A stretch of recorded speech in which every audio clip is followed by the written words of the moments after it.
So, dear guest, a very warm welcome to our talk tonight at the Museum der Moderne Salzburg here am Mönchsberg. The double talk of Nika Neelova and Kosmas Mayer, with the title Archaeologies of the Future Material Memory in Dialogue. And I am very happy that we can have this talk in collaboration with the Internationale Sommerakademie. Thank you, Martina Berger-Klingner, for making this possible, besides our annual collaboration between the museum and the Summer Academy. We will have these two talks, one after the other, and after the talks, we will have time for questions from the audience. Let me just first introduce briefly the artists talking tonight. Nika Neelova, she's a British artist, and she revisits history and the stories of people, both real and fictional, who have long ceased to exist, lending them material reality in 3 dimensions. Herself, she describes this process of her process, artistic process, as a kind of metabolism, a recurring cycle of decline, collapse, and renewal. Her works are like artifacts that exert a powerful pull, carrying the beholders along on a tide of time. Nika wants to inspire viewers to experience the idea of time, which she conceives as a non-linear, stimulating their sense of the poetic and playfulness, their inquisitiveness and curiosity. Nika, she lives and works in London, and she receives the master's degree from the Slade School of Art in London and graduating with a BA degree from the Royal Art Academy in Den Haag. Yes. So, very warm welcome, Nika. Thank you very much for your talk tonight. So, Kosmas Mayer lives and works in Vienna. He studied at the Academy, at the Hochschule in Saarbrücken and at the Academy of Fine Arts in Vienna. And his works has had solo exhibitions and in renewed museums and galleries, and participated in numerous group exhibitions internationally. And he's the author of several books and vinyl records, and is co-founder and publisher of an art magazine called ctscript.net. And 2020 he received the Outstanding Artist Award of the Republic of Austria. I can also tell you that 2025 in the winter there will be the two-persons show, not solo show, but two-persons show at the Museum in Bolzano in Italy. And you had the exhibition 2022, The Life Story of Cornelius Johnson's Olympic Oak and Other Matters of Survival, at the Austrian Cultural Forum in New York. 2013, he was stipendiat at the Schindler House in Los Angeles. Thank you, Christian, for accepting this, doing this talk here at the museum, and maybe we have a short welcome to the artists talking tonight.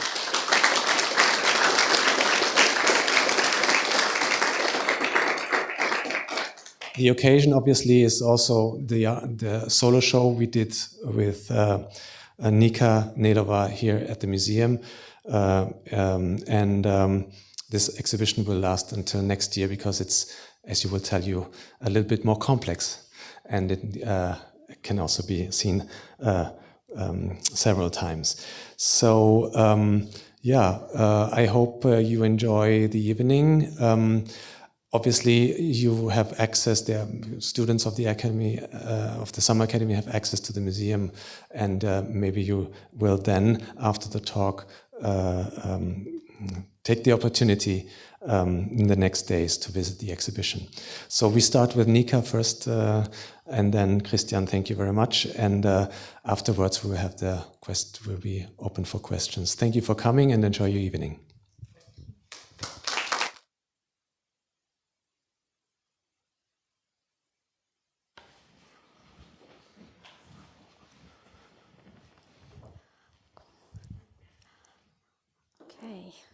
Well, thank you very much, Harald, for the introduction, and thank you so much for having me here.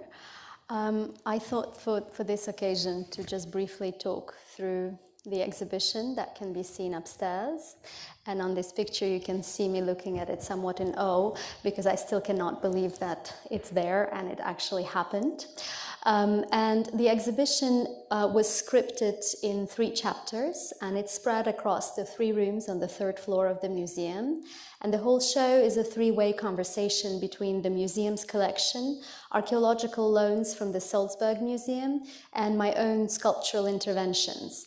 And I wanted to sort of create the experience for the viewers to experience life on Earth when all its timelines, from prehistory into an uninhabitable future, are occurring simultaneously. And all the artifacts and artworks in the exhibition are connected mainly by associative arcs, by histories, by invisible material threads, by chemical processes and spiritual beliefs. And sometimes extinct species come back to life through new formal interpretations, and sometimes ancient myths are reimagined and restaged, narrated by fictitious voices. So for me, it's kind of weaving together magic, spiritualism, poetry, and materiality into this speculative cultural lore that collapses time and material histories into recursive loops, inviting the viewers to wander across vast temporal distances and scapes. And the exhibition also invokes Salzburg's rich material heritage, particularly its legacy in salt mining, through phantom alchemical transformation.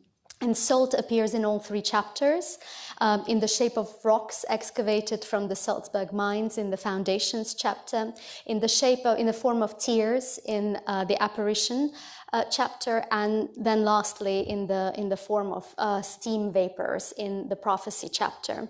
But for me, mainly the show is about mapping the migration of knowledge through time, using artifacts as its vehicles. And it starts with the foundations chapter, which unfolds as a landscape haunted by deep geological thinking and inhabited by pre-linguistic forms of consciousness. So it sort of bears witness to a world emerging from a wordless, timeless existence. And here stones and minerals are not remnants of the past, but are the original carriers of knowledge. And it stages the encounter with the great forms of non-human civilizations, such as the vegetative and the animal kingdoms, and their own modes of life and metaphysics. And as a permanently frozen layer on Earth, known as the permafrost, melts, it increases erosion, it alters landscapes, and it also exposes surfaces and entities that lay largely undisturbed under frozen terrain for prolonged periods of time, now releasing them back into the world. And it's a process that liberates matter from its historical constraints and also gives movement to something that has been halted by time and suspended in a state of flux between fluidity and petrification and between industrial and archaeological realms. The decapitated serpent occupies this liminal space where myth meets reality, where dreamscapes meet materiality, and where worlds come closer together. And there is a sand glass that contains its own temporality, which is not attuned to external clocks or mechanical time. There are haunting skeletal sculptures of petrified lotus flowers that emerge directly from the ground. And the daily cycle of the lotus, which closes at night in order to open again in the morning, mirrors the cycles of life and death and the concept of resurrection. And also, lotuses are widely used in spiritual beliefs, and they're associated with immortality and eternity because the flower has 8 petals in each row, and when 8 petals fall off, 8 new are regenerated, and 8 is knowingly the symbol of infinity.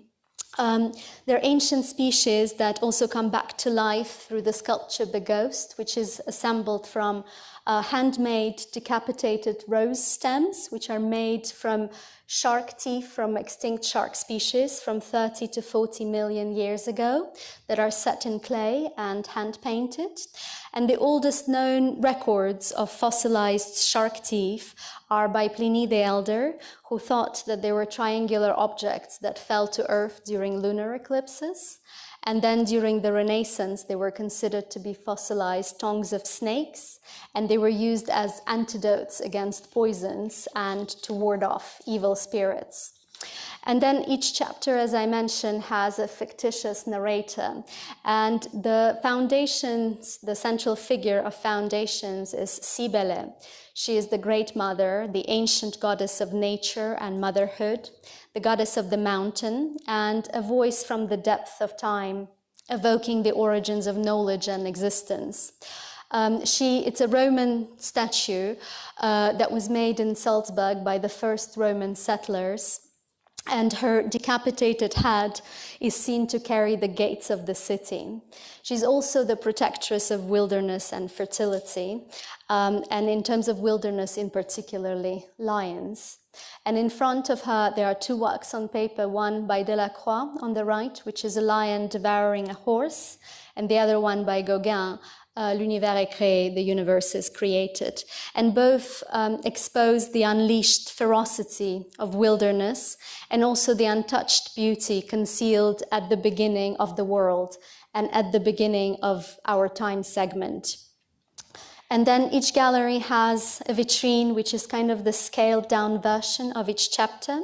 And the see-through vitrines are built in such a way as to provide an unobstructed line of sight through the entire room, and all the objects appear to levitate in their own gravitational fields.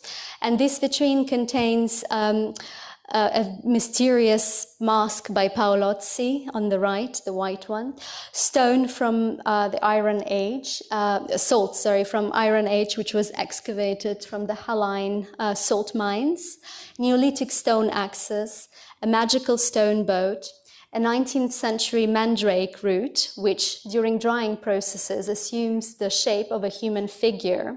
And it was thought for a long time to possess magical powers and has long-standing associations with witchcraft due to high content of deliriant propane alkaloids, which provide hallucinogenic properties when consumed. And the first stone tools, they mark humankind's encounter with the vast, sublime, natural world, and also were the first tool used to cut into the fabric of the world. And the human hand is uniquely shaped to make use of the tear-shaped stones. And Darwin also suggested that the shape of these stones, of the first stone tools, has influenced the evolution of the human hand, as they were the first tools having been used. And it's one of those instances of us designing the world and being designed by it in return. There is also a Rose of Jericho, which is widely known as a resurrection plant due to its ability to come back to life after prolonged periods of desiccation when submerged in water. And it has come to symbolize renewal and transformation and the possibility of eternal life, and has also been used as a fertility amulet for a long time. And then there is aragonite, which also comes from the local mines, and this one is a loan from the Gothic Museum in Leogang. And according to spiritual beliefs, the crystal it's a grounding stone, and it has the power to overcome false illusions and promote the return to reality after euphoric states. And closing the chapter are a mythical creature by Franz Olsent on the wall, which looks like a snake skin having been shed in some prehistoric times, which speaks to the snake at the beginning of the chapter. and an ancient amphora, a vessel carrying us to the next chapter, which is the chapter of apparition. And it's the human chapter, the sort of the apparition between two eternities of darkness, as humankind is but an ephemeral phenomenon on this planet, like a fleeting presence in the vast timeline of Earth's history when seen from the geological perspective. And what we perceive as evolution and progress from the immovable perspective of eternity reveals itself to be just an illusion. And like an apparition, humankind emerges, leaving traces in the ecological and geological cycles, only to disappear once again. Yet while it exists, it is part of an endless interplay of material flows, whose impact extend far beyond their own existences. And the installation Silt weaves together a fabric of movement and transformation of landscapes by having been cast from the residues and sediments that built up for decades on the inner surfaces of London water pipes. And so it's the water that touches the human skin that goes into this ubiquitous underground network that connects all the various architectural bodies in the city. And unearthing this ubiquitous network, which is usually buried and underground, creates this speculative archaeological site of the calcified veins of the metropolis. This series of intricate glass sculptures are called the lacrimatories, and they sort of visualize the afterlife of ancient practices as they haunt and animate later times and cultures. And lacrimatories are ancient Roman votive glass phials. And according to legend, they were used as tear catchers to collect the tears of the mourners. And they were either buried with the deceased to accompany them in the afterlife, or they were used to collect the tears. And when the tears evaporated, the period of mourning was over. So it was also like a time measuring device. And so these little lacrimatories I made replicating ancient glass recipes that I found in a medieval manuscript. And ancient glass was made of 3 basic ingredients, which is sand that was fluxed with soda or ashes from saline plants and made more durable by the presence of lime. And within the triangle of materials, the lack of stabilizers such as lime made glass soluble in water as it develops the tendency to devitrify. And these tear catchers are made from this, replicating this ancient glass recipes and removing the lime from the mix. So the glass is slowly disappearing, interacting with the tears. It contains my tears, and interacting also with the moisture in the air. And this kind of slow dissolution over the period of the exhibition references the infinite impermanence of all things. And yes, salt, as I mentioned, appears in the form of tears inside these lacrimatories. And these are original lacrimatories, which are loaned from the Salzburg Museum. And the central figure of this chapter is Saint Barbara, who is an early Christian saint whose life was marked by captivity and transformation. According to her legend, she was imprisoned in a tower by her father, to which she added a 3rd window to reference Christianity. And her father wanted her to marry a pagan man, and for refusing for her disobedience, she was imprisoned and tortured, but her wounds would heal miraculously overnight. And when nothing worked, her father beheaded her. And on the way back from the beheading, he was killed by lightning. So for that, she became the patron saint of miners for the time she spent in captivity, but also for her association with explosives, like the dynamite that is used in the mines. And this is a 16th century Saint Barbara from a medieval altar in Salzburg. And next to her, there is a dried stingray, it was a practice that was common in the 18th century in order to reinforce the belief in dragons and mythical creatures. And they were sometimes called vampires. And this vampire looks at Munch's vampire, which is on the wall across from it. And this work on paper, it's an exploration of love and pain and vulnerability and torment, also anguish and unrelenting longing, which are all very human emotions. And her flowing red hair cascades over him like a veil of blood, while the dark background also creates this haunting atmosphere, enhancing the intensity of this doomed connection. And also a vampire is an immortal creature, so she can freely move across all the timelines of the exhibition. And she is surrounded by sculptures from the series of the Lemniscates. And it's a series of works I've been making over the past several years. Each piece consists is made from wooden banisters reclaimed from old houses awaiting demolition. And then they are repurposed and fitted back together so that they form an infinite loop. Each sculpture is about 2 to 3 flights of stairs. And the handrail is an object which is molded specifically to fit into the palm of the hand. And then it is extruded to an architectural scale. Never moving, but always guiding, it has the ability to connect through touch and lead from one place to another, kind of choreographing the absent human body into 3-dimensional space.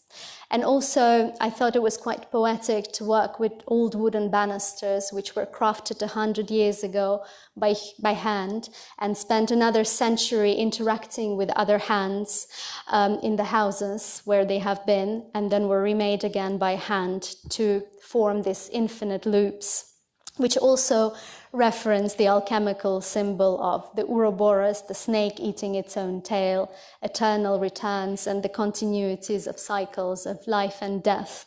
And through continuous exposure to human skin, the handrails preserve DNA, essentially, of the people who have touched them, also becoming portraits of all the absent people and the houses that they came from, the different places which may no longer exist, endlessly drawing upon the presence and absence of existence, which are infinitely tied together. And that brings us to the last chapter, which is the prophecy chapter. And in prophecy, the landscape comes undone, clearing way to new possibilities and suggesting an alternative way of being in the world. And this part of the exhibition presents artifacts from a possibly lost or perhaps yet to be imagined time, mixing ancestry, dreams, and clairvoyance.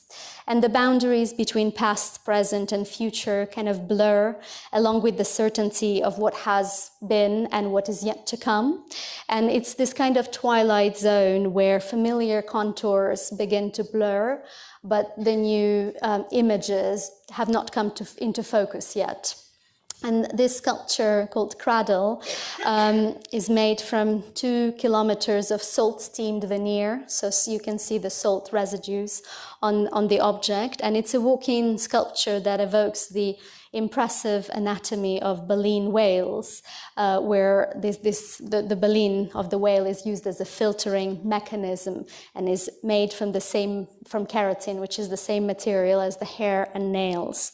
But also in mythological narratives, whales are known to be the messengers between worlds and the bearers of stories and revelations. And the biblical tale of Jonah having emerged after having been swallowed by a whale stands for death and resurrection. And this piece called Second Sight, next to the whale, unveils like a secret correspondence between the word and the world, as it brings into question the etymology of the word vision, which is connected to the Latin word vitrum, glass. And this piece was inspired by an eye model from the 18th century, which I saw at the Josephinum in Vienna. And the hand-blown sculpture of this glass eye is basically reflects on this historical development of our understanding of vision, which developed alongside the discipline of glass blowing, as the first opticians and doctors used glass as a material of reference in order to reconstruct the mechanics of vision, associating eyesight with the transparency of glass. And in fact, many terms used to describe the tunics of the eye are borrowed directly from glass blowing, such as the site of formation of images is called the crystalline lens. And next to it is our two works on paper by Goya from the Los Caprichos series, which is a sharp critique on the follies and vices of society, kind of drawing on Goya's disillusionment with the moral and social conditions of his time, which haven't changed much today. And then the central figure of prophecy is Medusa, or the Gorgon, which was long depicted as a monstrous being with living snakes for hair and her gaze turning everything into stone. Yet recent feminist interpretation portray her more as not as a creature of terror, but as a symbol of resistance. And Medusa's decapitation by Perseus was traditionally celebrated as a victory over chaos. However, now it appears more as an act of violent subjugation. And because of her ancient association with apotropaic magic, like the Gorgonian, for her abilities to ward off evil, in this chapter she is evoked. She's invoked as a guardian and protectress, and her gaze, with the ability to petrify and turn everything back into stone, returns us to the foundation stony chapter, closing this cycle and suggesting like a non-linear continuity. And Medusa, so above you see a 2nd century Roman patera from the Salzburg Archaeological Museum. And according to legend, this shallow bronze frying pan basically was used to prepare magical substances which were meant to be infused by the power of the Gorgon and in the protective powers of the Gorgon and create healing potions. And Medusa and jellyfish are the same in many languages, including Russian and Italian. And so below you have a sculpture by one of my pieces, which is a jellyfish, the kissing jellyfish, Medusa. And it comes from this series of works, which are made from antique reclaimed chandelier fragments that are fused together with hand-blown glass. And these swarms of Medusa or jellyfish kind of traveling through space reference the famous statue of Canova, Perseo Triunfante, which is at the Met in New York, where Perseus is seen to hold Medusa's decapitated head. And residues of wax have been found inside her hat, suggesting that she was used as a candle holder. So the reclaimed chandelier fragments reference the history of their forebears to carry light. And also reference the jellyfish that are known to glow in the ocean's depths. And when they're cast out of the water, they become transparent and then they evaporate. And one of the last characters of the exhibition is this puffer fish, which comes from it's a 19th century specimen that comes from the Gothic Museum in Leogang. And when puffer fish is threatened, it inflates and releases a very potent neurotoxin that that can cause paralysis and even death. However, in controlled doses, it can induce a sense of euphoria and a state of altered consciousness. So some groups believe that it can induce spiritual experiences or connect us to the divine. And in open seas, dolphins have been seen to play with inflated pufferfish by passing it along between their group, kind of suggesting this recreational behavior to get a little high from the toxin released by the fish.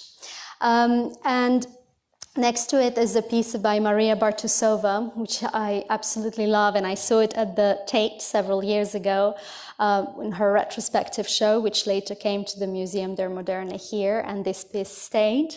And it's an incredible sculpture with the fragile organic form, developing this poetic conversation between nature and abstraction. and next to it is this intriguing piece by Walter Pichler that appears to be a fragment of a larger and more complex, unidentified technology. And so all these pieces are interacting together, creating this conversation between natural forms and architecture. And this piece, which is not currently on show, is a table, a piece by Hans Hake, the ice table, the surface of this piece is permanently covered in ice, kind of exploring the interaction between stability and constant change. Grounded industrial propellers cast in concrete, reminiscent of a flock of modernist birds traveling through space. And the last vitrine of the gallery, which interestingly has mostly objects from the Salzburg Archaeological Museum. And on the right, you see the small articulated snake, which references the large sculpture from the Foundations Gallery. But it's also a toy that was made by an imprisoned Russian soldier who was held as a prisoner of war in Austria during World War I. I'm from Russia, so it references my origins. And this decapitated head, which is filled with corn, and in the Salzburg area, it was used as a sacrificial fertility urn and is known to be used as a fertility amulet. And then there are these votive Roman doves from the 2nd century, which were buried to accompany the deceased into the afterlife and were considered to be messengers between the worlds of the living and the dead. And this is another aragonite crystal, again from the Gothic Museum in Leogang, which is a distant relative of the crystal seen in the Foundations Gallery. And according to the Spiritual Book of Crystals, it suggests that this one allows us to attune to the frequencies of the etheric and connect emphatically with non-human entities, such as animals and plants, awakening a higher awareness of the world. And this is the view of the prophecy chapter, which is a landscape that everyone is free to interpret in the way that they imagine. And above the exit from the exhibition, there is a small Roman statue of Fortuna, who dispenses fortune if you ask for her blessing. And that's all for me. So, thank you.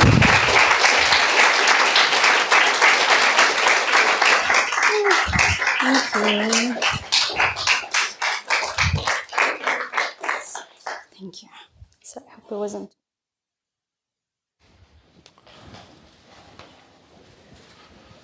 Your glass. You want your glass?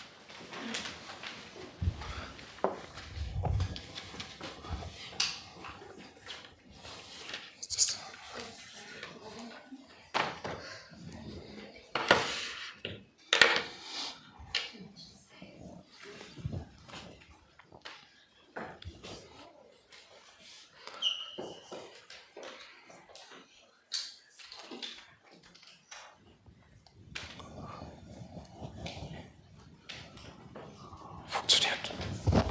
Okay.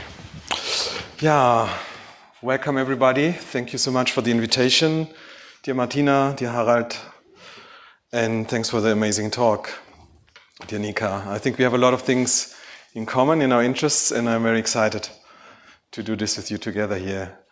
I'll do it a bit differently. I won't go into one specific exhibition as intensely as you did. I have prepared more like a tour de force through several projects, and in order not to lose oversight, I have written down what I want to say, so I will read most of it. And I wanted to say in the beginning that I have this one question that will be a bit running through the different projects in this talk, and it's a question. It says, how can obsolete, forgotten, marginal, and out-of-frame things be recharged to act in the present?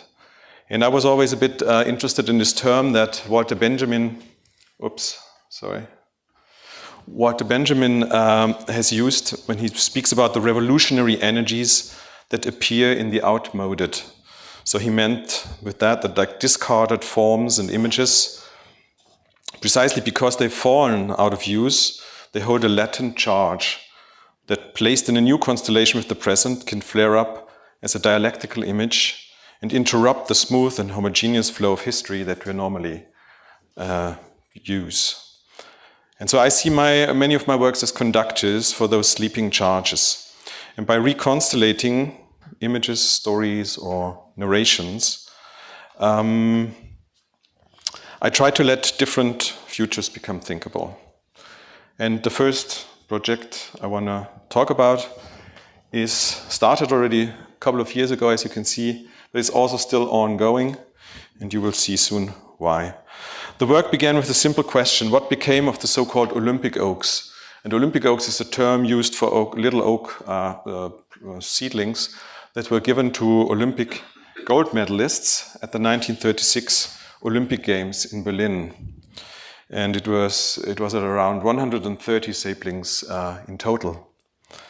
And this gesture, I mean, you know that these were the Nazi games maybe, so the Nazi party was already in charge, and they used this Olympic Games also as a means to, to produce an image into the world which would say that they're not as bad as everyone thought, and they wanted to stage it as a peaceful and cultivated event while broadcasting a rooted and generous host nation. And the German oak, as they called it, which is totally total nonsense, because there's no German oak, there's only a European oak, the Quercus robur, but they called it the German oak, and for them condensed a much older nationalism. So from Romanticism onward, the oak had been cast as a patriotic symbol of bravery, strength, endurance, and rootedness. In that light, gifting oaks to the victors functioned as a soft power propaganda, naturalizing the regime's claim to continuity and vitality. And against that backdrop, I went to look for Cornelius Cooper Johnson's Olympic oak. And you can see him here in the middle. And you can see that in his left hand, he holds a little pot with the oak seedling. Johnson was a black American high jumper from Los Angeles who won gold in Berlin. And here you see him next to David Alberton, silver, and Delos Thurner, both from the USA, the other high jump medalists. And I wanted to find out what happened to this oak tree, because there were nothing in the records. I used all archives in Los Angeles. Harald said already I had a residency there, the Schindler residency, so I spent 6 months in Los Angeles, and I couldn't find any reference to this tree, what happened to it. But I could locate the address of Johnson's family, 1156 South Hobart Boulevard in today's Koreatown. And so I just drove there, and already from a distance I saw the majestic European oak that you can see in this image here. And of course I was completely baffled to see such a beautiful, big, majestic tree, which already from its species was rather uncommon in California. And those stories concern Johnson. No, sorry, I mixed up something. Yeah. So after locating the encounter, started a very intense research on all the different stories of these largely forgotten trees, all the different narrations you could tell around it, which are mostly historical, but not only. These stories concern Johnson and other black athletes who chose to compete in Berlin despite the host's racism. And Hitler, for example, left the stadium, the Olympic Stadium, just before the medal ceremony of Johnson, because he wouldn't want any public congratulation with a black athlete. One might expect a hero's return in the US, but instead, the widely normalized racism in the United States at the time meant that almost no public recognition occurred. And only the family took note when Johnson finally planted the oak in his garden after his return to LA. And only 10 years after the Games, Johnson died a poor man on an army ship. Today, he is mostly forgotten. So when I first visited the property, it was cared for by a Mexican family. You can see them in the upper left video still, who had purchased it from the Johnson family. And their biography and their kind of relationship to the tree as a more like a very personal family tree that the children would use to play in, is as much part of the work as, for example, Johnson's history. So artistically, the work takes the form of a layered installation. My texts and documents occupy the outer faces of these hanging metal displays, while lab-cultivated in vitro seedlings, grown from one of the oak's acorns, are housed inside each display under violet grow light. And in this tension between poetic cultural narration, and here you can see, for example, one of the boxes is dedicated to Johnson's history, in a more like a poetic summary text that I wrote.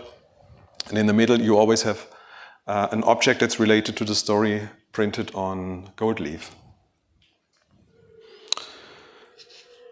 So in this tension between poetic cultural narration and the embodied meeting of visitors and living plants, the installation generates its field of force. The seedlings extend the work beyond commemoration into proposed futures. Where and how might they be planted? Under which forms of custodianship, and with what public narratives attached? The installation holds historical layers and opens a speculative dimension at once.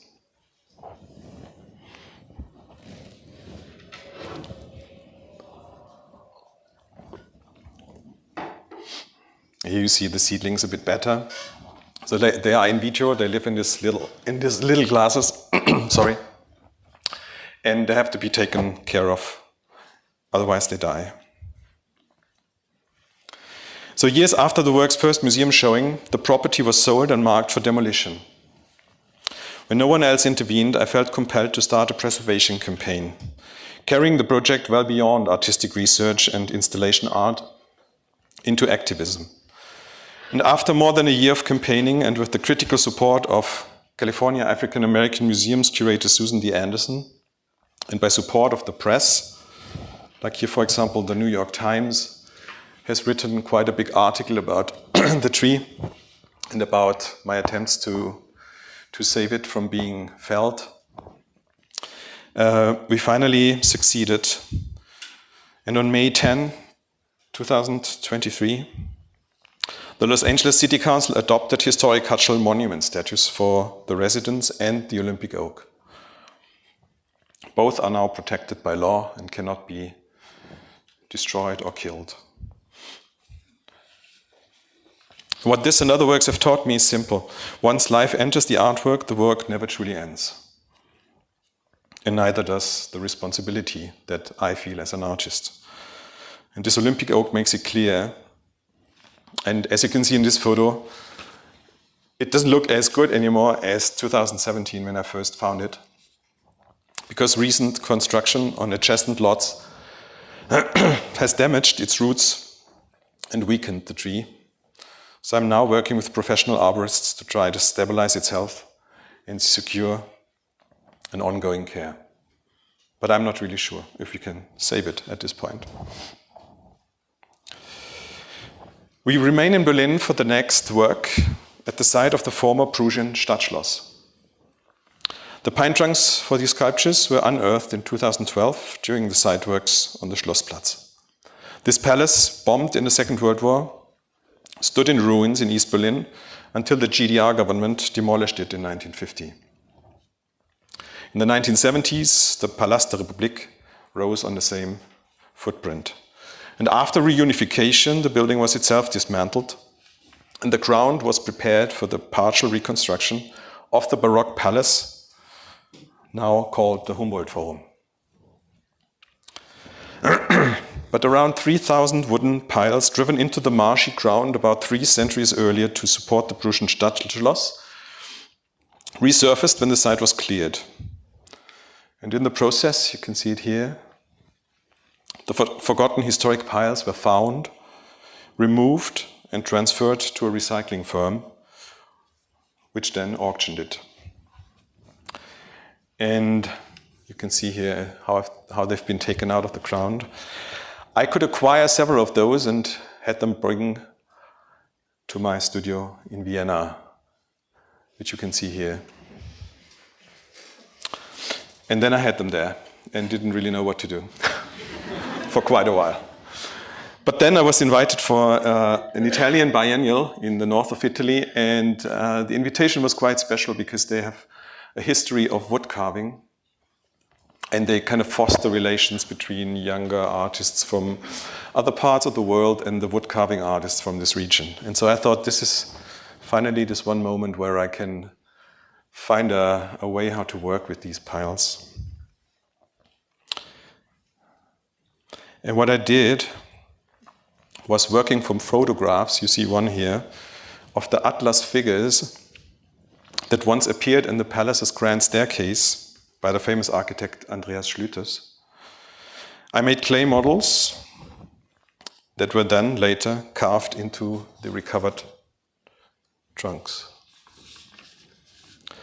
I'm very sorry, my voice is a bit, after 1.5 weeks of summer academy, my voice loses strength. So I think of these as negative obelisks, monuments made from what lay below, whose authority comes not from height and polish, but from the exposure of hidden load.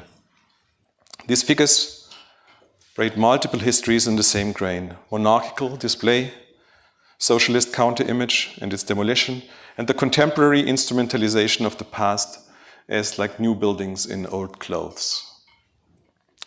The work does not resolve this conflict. It redistributes the weight into public view. Standing before them, you sense bearing a bodily question. Who carries whose history?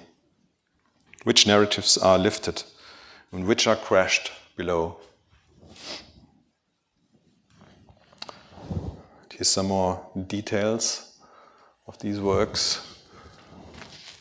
It was interesting that the wood inside was still good enough to be carved, which we didn't really know before, obviously. 300 years in the ground is a long time, but without oxygen and being in a humid surrounding, they were still in good enough shape to be carved. And this is an installation view from an exhibition at Lentus Museum in Linz this year. Now move with me to Vienna. In 1817, Sigismund Freiherr von Bronay acquired an estate there and created one of the most celebrated Biedermeier gardens, famed for its rare collection of pelargonium plants. This is not the garden, this is just an image of a Biedermeier garden from this time. You will soon hear why. Ludwig van Beethoven stayed in this Bronay garden and in the associated villa in 1823, walking and composing in the garden, which is why it's still very well known.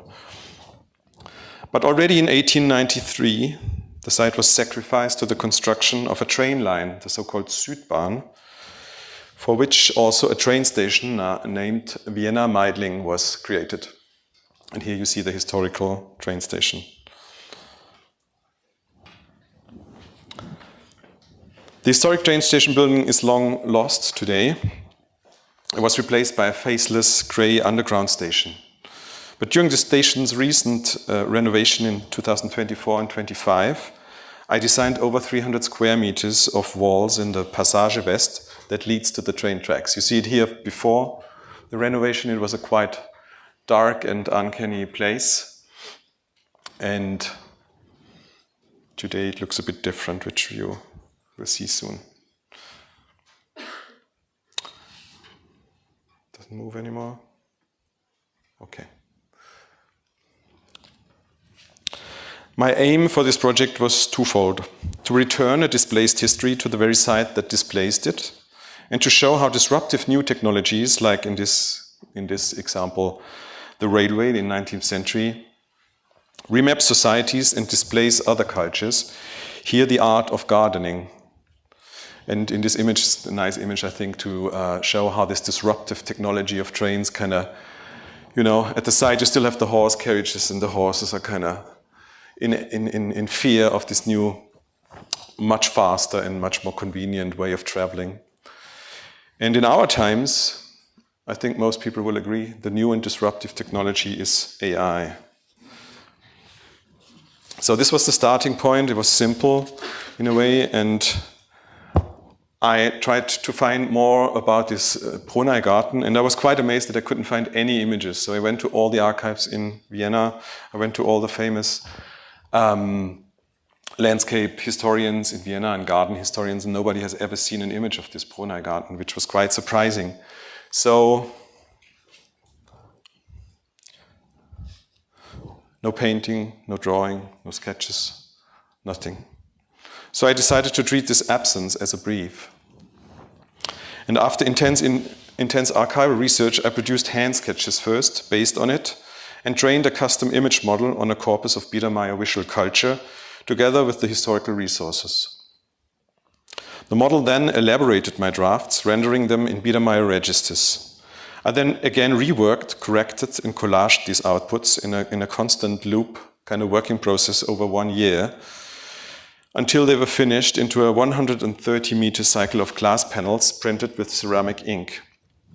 Here you see the same passage that you've seen before, as it looks now, and now all these walls are covered with the printed glass panels. So it's quite a long and big work. And each panel keeps like an audit trail from source notes, prompt families, hand corrections. It was a very intense process until these images were coming to what they are here now. And this reconstruction obviously is completely speculative. It's very fantastic. It's totally contestable and absolutely not canonical. And to my knowledge, it's amongst the earliest large-scale deployments of contemporary image synthesis methods in public space. The work therefore also functions as a public testbed, like how such systems can assist reconstruction while risking seduction, how authority is produced and shared when humans and machines co-author images, and how I, as an artist, can use this new technology without ceding authorship, keeping it as a transparent, corrigible instrument to create a new kind of image rather than an oracle to be obeyed.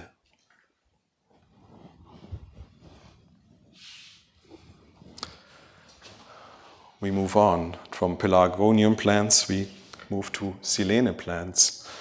In 2012, botanists in Russia reported the regeneration of plants, of seeds that were found in the Siberian permafrost, and their age was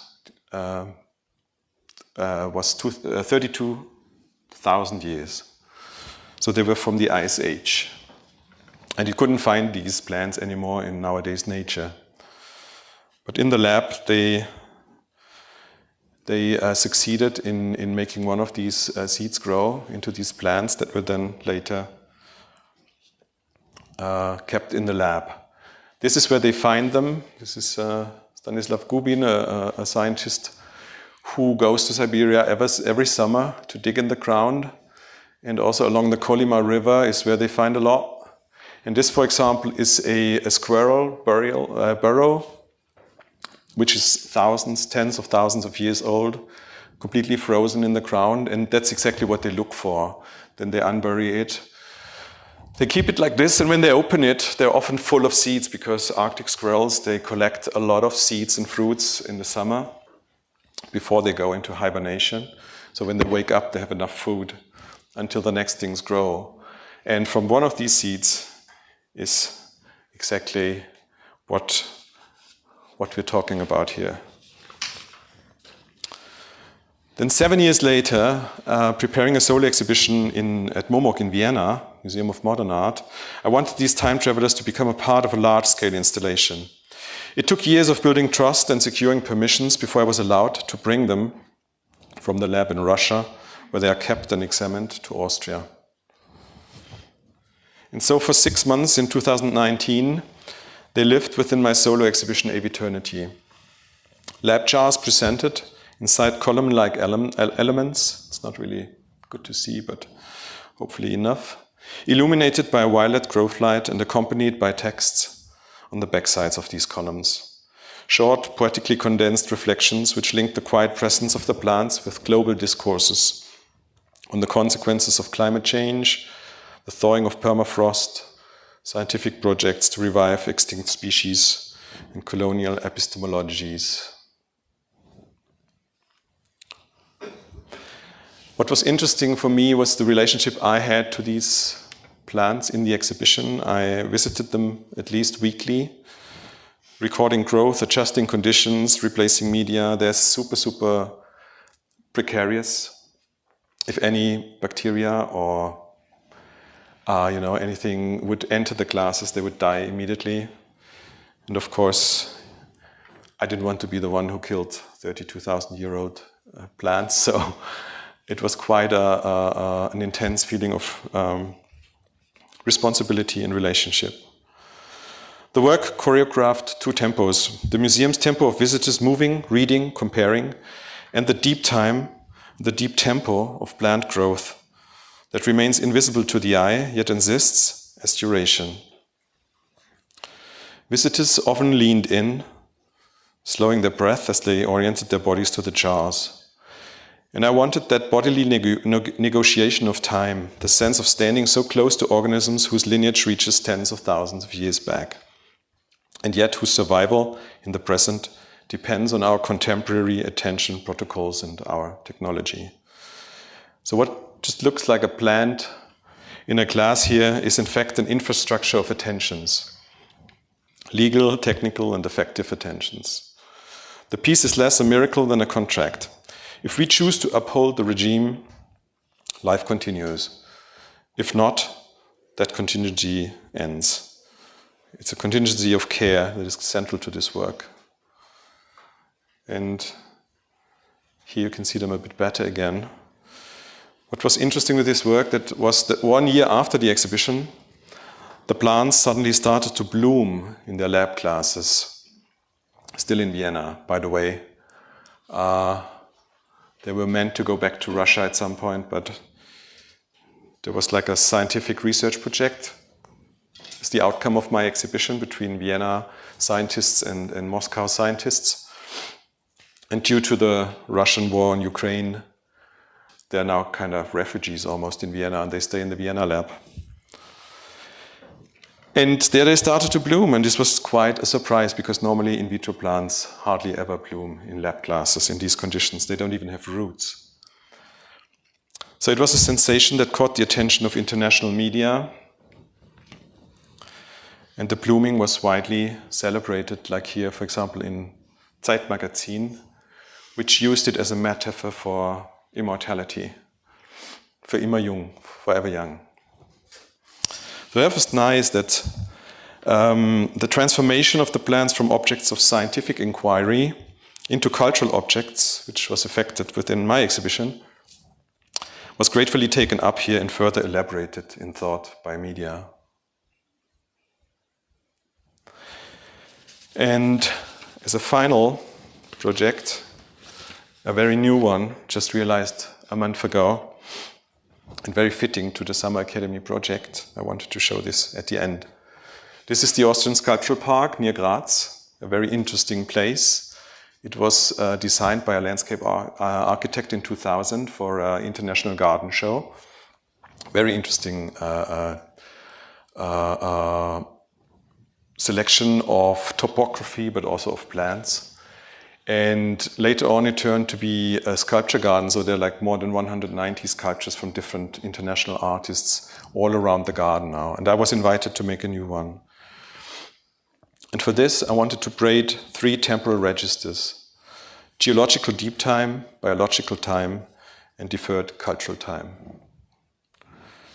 And as its center stands a petrified tree trunk, roughly 20 million years old. You see it here in the middle. And from its hollow interior, a young manna ash, this tree is a manna ash, grows upward.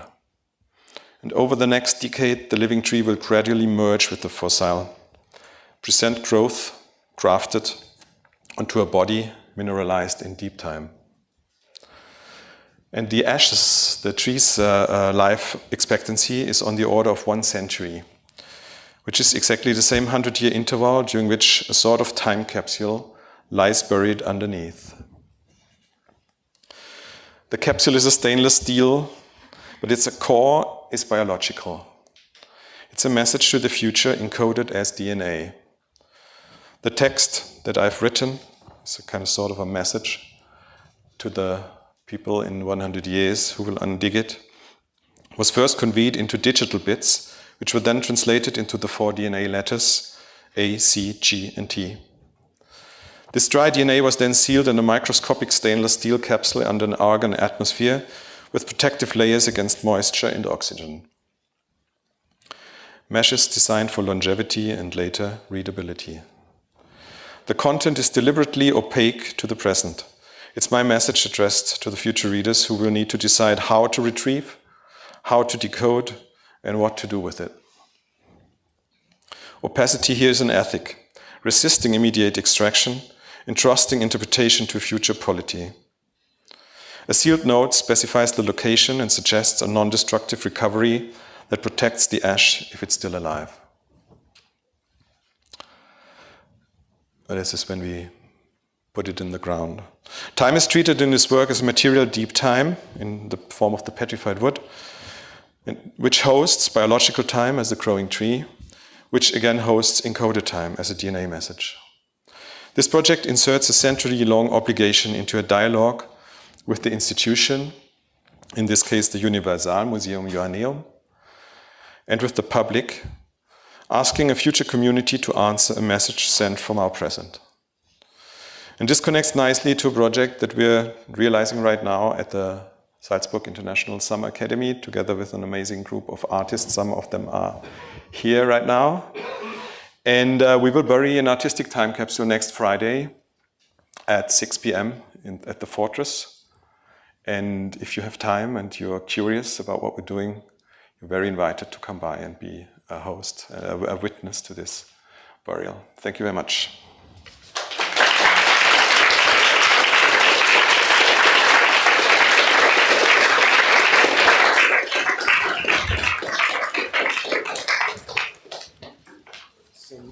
I invite you both to come and to answer questions from the audience, and or maybe have some more comments about your artistic practice, and maybe also the analogies or some thoughts.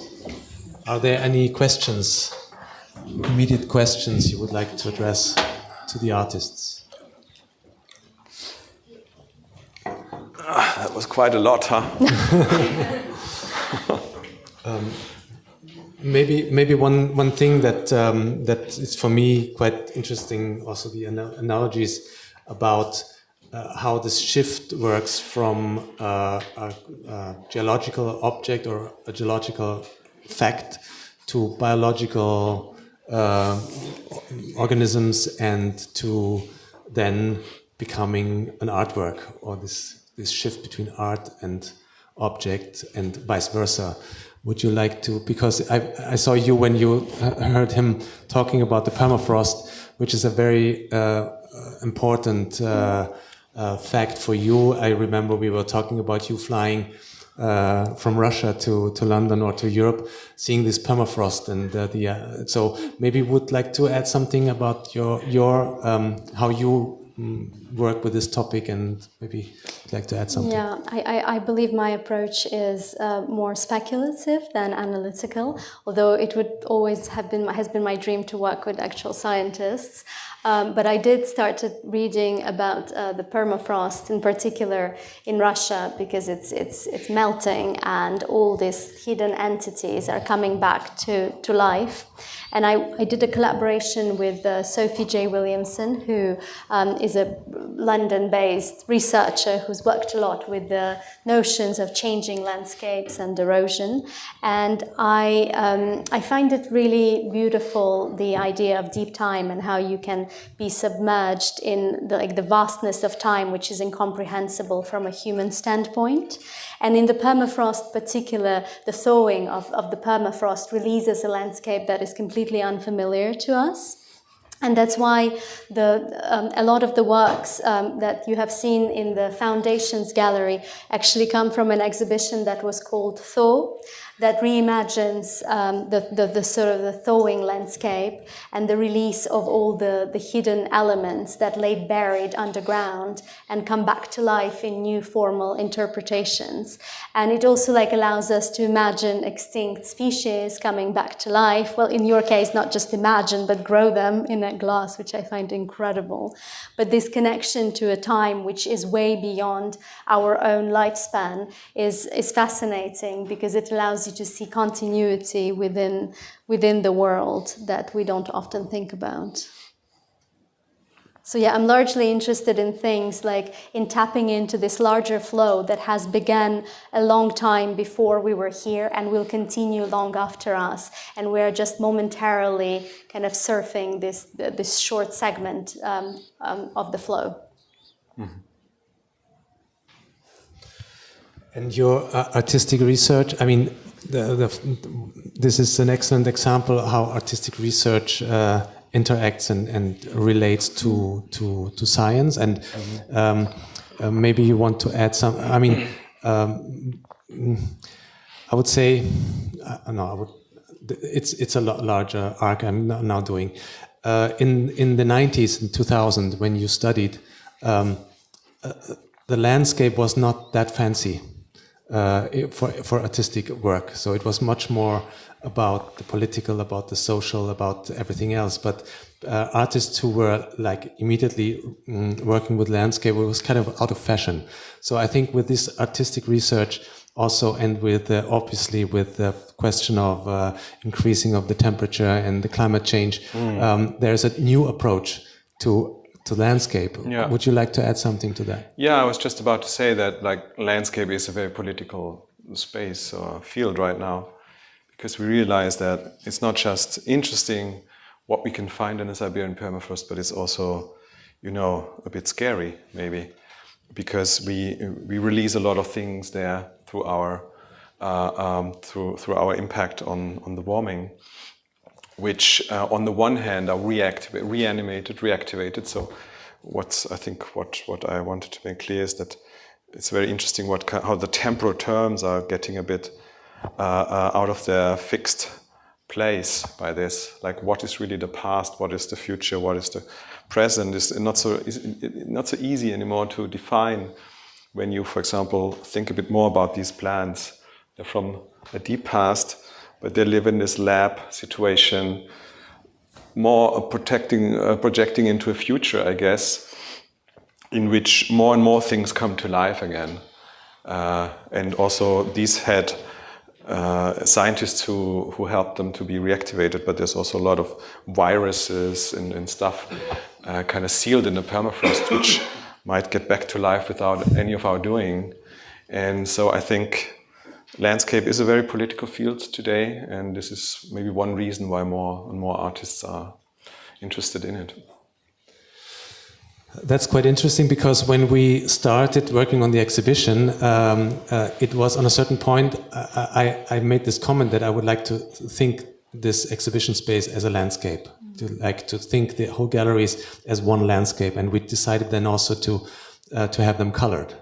So it's not the white cube anymore.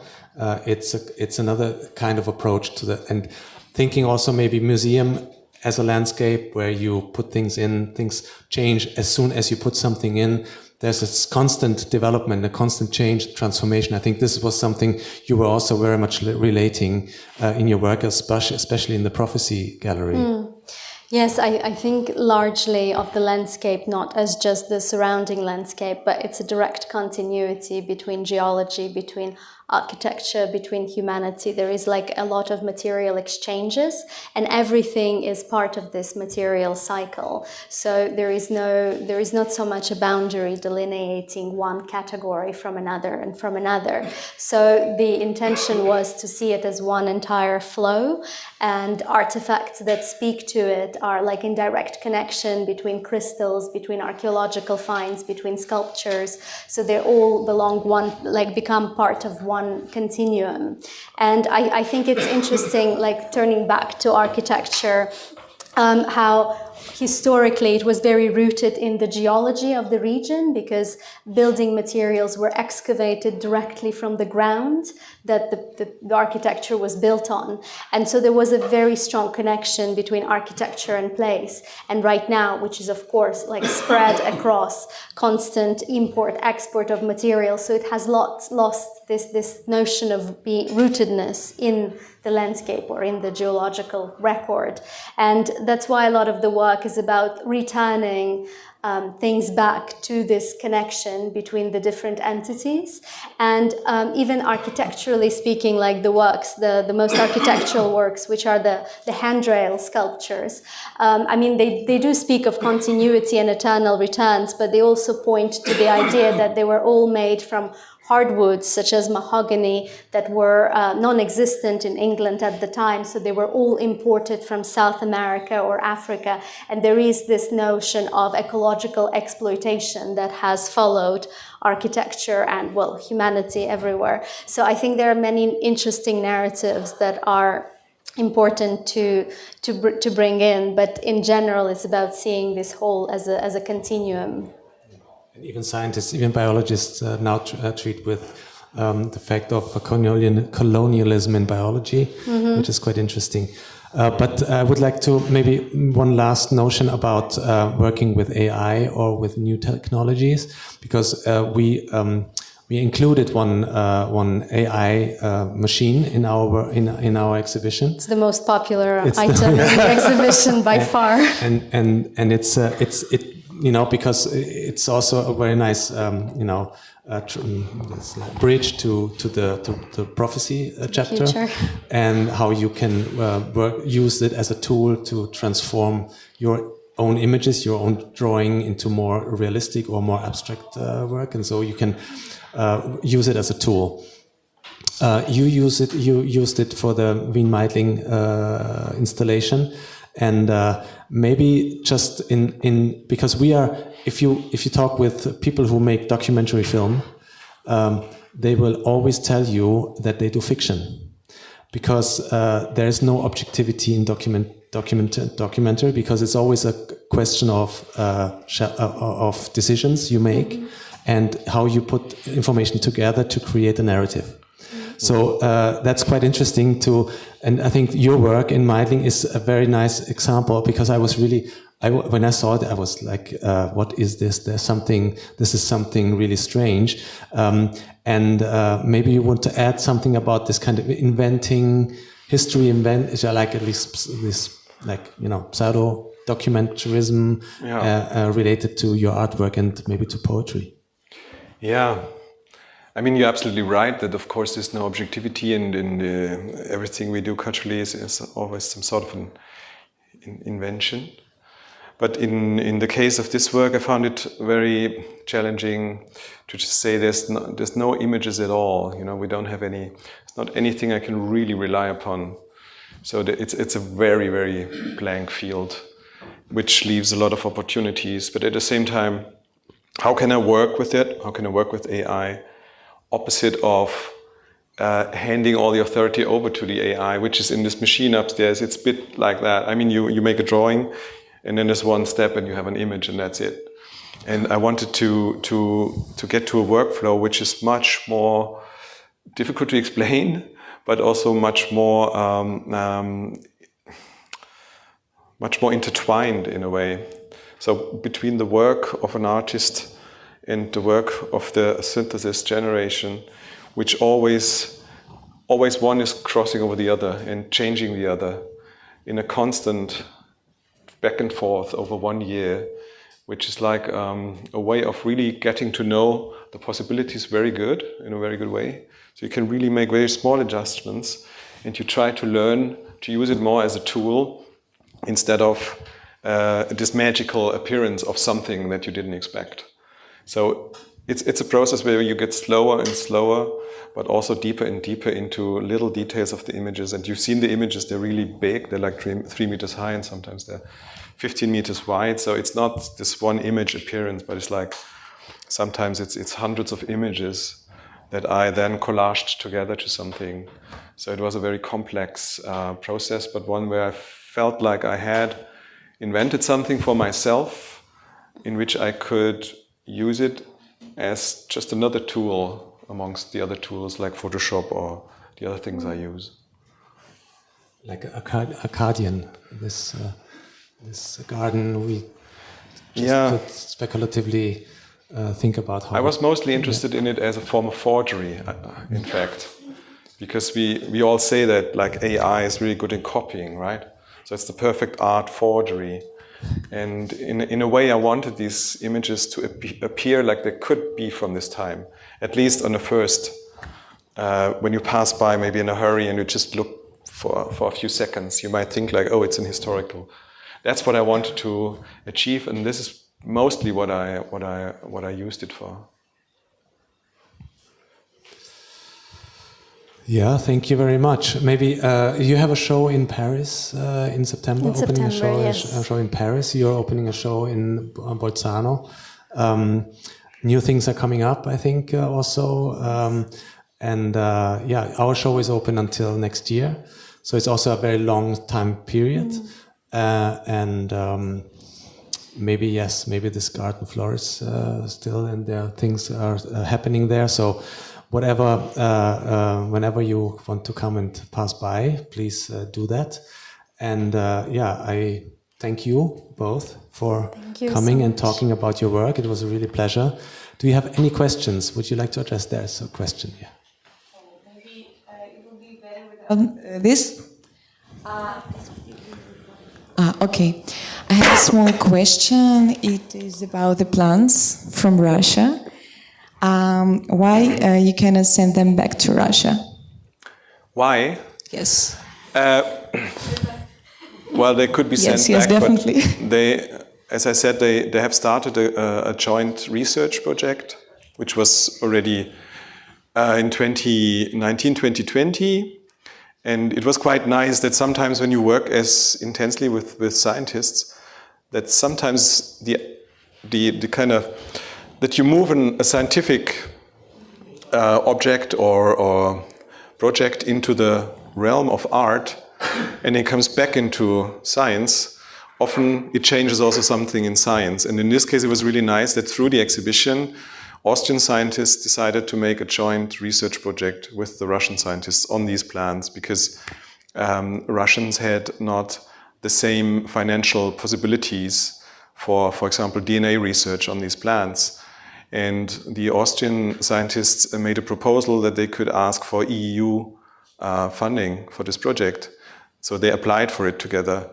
And most probably they would have gotten it and they would have done it, but then the war started and immediately all official scientific collaborations between Russia and the EU were cancelled. So it's a bit in a limbo right now. You know, they keep them, they're also allowed to keep them in Vienna, but it's not clear what's gonna happen, you know. Okay. That's it. Nika, may I ask you, just because you're working here, you found this recipe on glass at the Warburg Institute. Is there any new project going on, or do you still working with glass? Is there anything? Yes, well, we're actually planning a project with the Warburg Institute, and for those of you who don't know, the Warburg Institute is in London, and it was moved to London in the late 30s, when Nazi party came to power in Germany, and so all his library, all his books and research have been moved to London. And right now it's an expansive library that is built on 4 floors, but unlike any other library, the books are not listed in chronological or alphabetic order. It's based on the rule of the good neighbor. So he suggested that what you're looking for is not in the book you're looking for, but next to it. And so the books are like spread across associative clouds on 4 different levels, and each level is around image, word, action, or association. And there is one floor that is almost entirely dedicated to magic and alchemy, where I spent a lot of my time, and that's where I found the ancient Roman glass recipes. But because they were not recorded in ancient times, as each glass blowers were very protective about the secret of the ingredients, the first written recipe belongs to the Middle Ages. And so I started going through these strange medieval manuscripts, and you get the most obscure information in the most obscure books. And that's when we uncovered the glass where you mix sand and ashes and like heat it up in a furnace and actually obtain glass, which to me is still a miracle. And we are doing a new project for the Warburg Institute to kind of illustrate the research, which is really exciting. I think there was one question over there. Thank you. So I am American, spending time in Austria for the first time, and I really quickly realized how awkward and tense even the contemporary relationship to World War II is. It's super interesting, and so I'm wondering, Christian, why is it important for you to deal with the material artifacts from that time, and have you received any interesting pushback, or what's that been like? Yeah, I think as a German artist, there's always, it's always a big thing that when I grew up in school and so on, dealing with the history of Germany is just such an important thing of the DNA of nowadays Germany in a way, and how we as a next generation or second next generation can actually deal with the responsibility also that comes with our ancestors having been involved in these horrible, horrible things, And so as an artist, I'm of course interested in keeping the memory alive of specific things, but especially in a time when more and more people who have experienced the time personally are now dying, so all the eyewitnesses of the time are dying, and the question of how can we still keep this memory alive for future generations is becoming a very, very important one and a crucial one in a way, because maybe old forms of memory fail if a lot of time has passed in between the event and more generations in between. And with this tree, I felt like there's another way of telling about this time and about responsibility, not only because the tree is some sort of a witness, a living witness of the time, but also as it's an organism that is alive, it has a different way of maybe addressing you with these memories and these histories, because it's not an object, it's something that's alive, it's an organism, it has its own agenda, if you like, its own program of it wants to be alive. And I felt this very touching and also maybe helpful in a way of maybe opening up a new field of how memory can be narrated, if this makes sense. And I have a remark in the question. You both dig in time and you really scratch under the surface. And you're from the younger generation. We grew up with rather cynical artists where it was a lot of the surface, like Austrian Heimut Sobernik or the husband of Cicciolina, Jeff Koons, and many, many others, the young British artists, it was about the surface. And now, my question is, would you consider yourself also in these disruptive times we're living in, and you are even a political activist, trying to save this tree, and you came to Salzburg and digged into the history, and it's so profound. Would you consider yourself in a way melancholic? Both of you? I'm totally melancholic. You're totally melancholic. I spend my free time at cemeteries, so definitely. And you cry into your works. And I cry, exactly, into tear catchers. I think it's... Yeah. But melancholia is very... it's a term which is not only sentimental. It always points also to some sort of a a passion.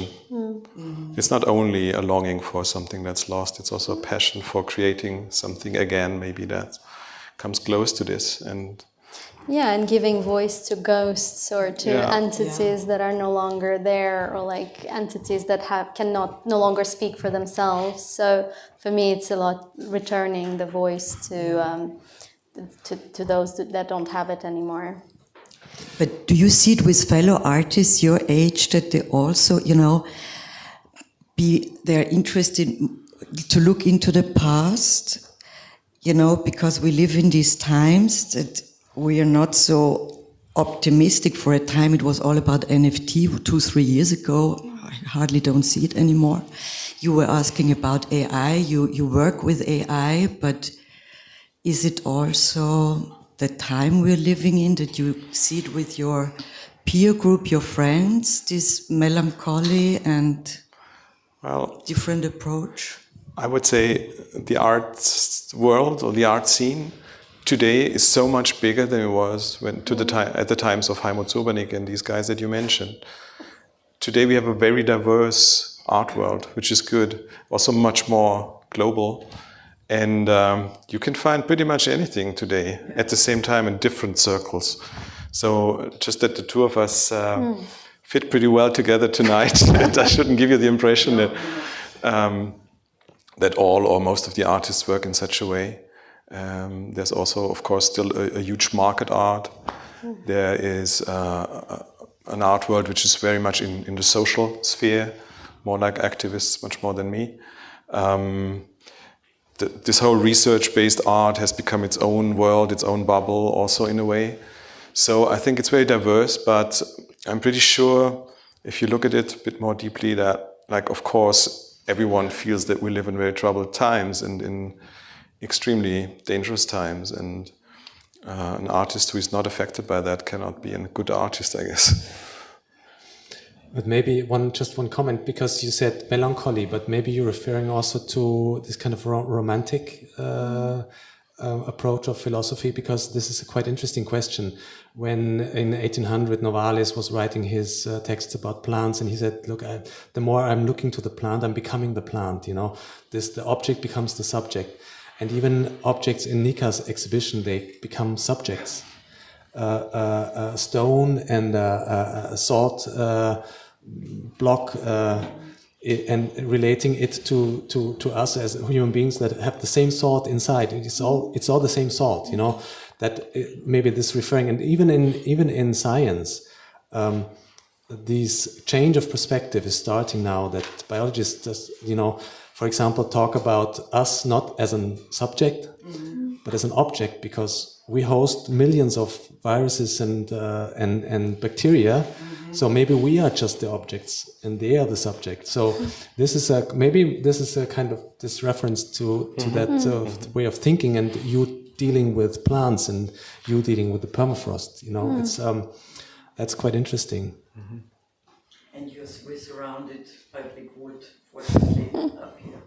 Yeah, actually, we were a lot talking about the fact that we are here in a natural resort, in Naturschutzgebiet, where there's a completely different also approach to the nature. So this makes completely sense to show this landscape, this artistic landscape, which is quite similar to the outside.